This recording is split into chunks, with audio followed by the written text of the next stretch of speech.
This fascinating question comes from Alex, who asked, as a kid playing in the snow during a brutal winter in Minnesota, I wondered if I could teleport myself to the sun's surface for just 1 nanosecond, long enough to get warm but short enough to avoid getting hurt. What would really happen? The sun's surface temperature hovers around 5,800 Kelvin. Stay there for any meaningful duration and you'd be toast literally. But a nanosecond? That's incredibly brief. Light only travels about 12 inches in that time. Let's say you're positioned facing the sun directly. Usually, staring at the sun is terrible advice. But when it fills your entire field of vision, you don't have much choice. During that single nanosecond, roughly 1 microjoule of energy would hit your eye. That's surprisingly little energy. Picture this. If you're looking at your laptop screen with your eyes shut, then quickly open and close them, your eye absorbs about the same amount of light as it would during that nanosecond solar visit. Side note, is there actually a term for opening your eyes briefly like that? The opposite of blinking? There really should be. Here's what happens. During your nanosecond on the sun, solar photons rush into your eye and bombard your retinal cells. Then bam, you're back home. But here's the weird part. Your retinal cells haven't even started processing what just happened yet. Over the following few million nanoseconds,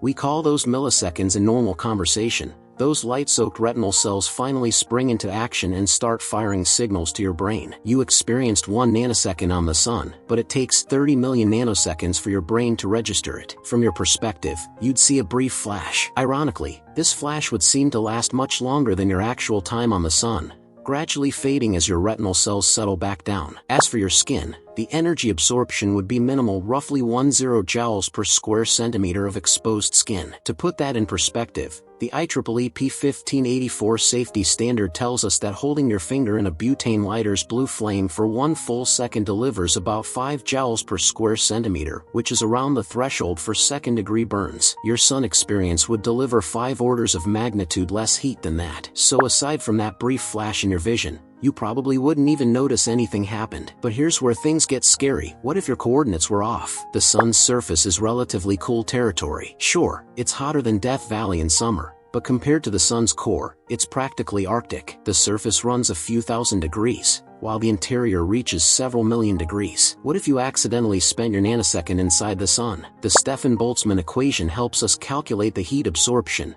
and the numbers are terrifying. You'd surpass the IEEE P1584b threshold for second-degree burns after just 1 femtosecond inside the sun. Remember, a nanosecond contains 1 million femtoseconds. This scenario does not have a happy ending. Here's some encouraging news. Deep within the sun, the energy-carrying photons have extremely short wavelengths. We're not talking visible light here, but rather a cocktail of hard and soft X-rays. These penetrate deep into your body, heating your internal organs while simultaneously ionizing your DNA and causing permanent damage before the burning even begins. Wait, I said that was encouraging news. I'm not sure why I framed it that way. Bottom line, don't spend even a nanosecond inside the sun's core. The Greek myth of Icarus tells us he flew too close to the sun, melting his wax wings and sending him plummeting to his death. While it's true that temperatures increase as you approach the sun, temperature and heat transfer are different concepts. Melting any material requires absorbing a specific amount of thermal energy per unit mass, and heat absorption depends on both temperature and exposure duration. This brings us back to Icarus. His wings didn't melt because of proximity to the sun,